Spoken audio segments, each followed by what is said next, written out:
اللہ ہی اپنے بندوں میں سے جس کے لیے چاہتا ہے روزی فراخ کر دیتا ہے اور جس کے لیے چاہتا ہے تنگ کر دیتا ہے۔ بے شک اللہ ہر چیز سے واقف ہے۔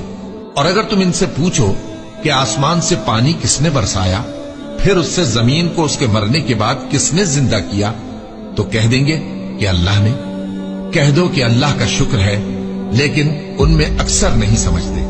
اور یہ دنیا کی زندگی تو صرف کھیل اور تماشا ہے، اور ہمیشہ کی زندگی کا مقام تو آخرت کا گھر ہے۔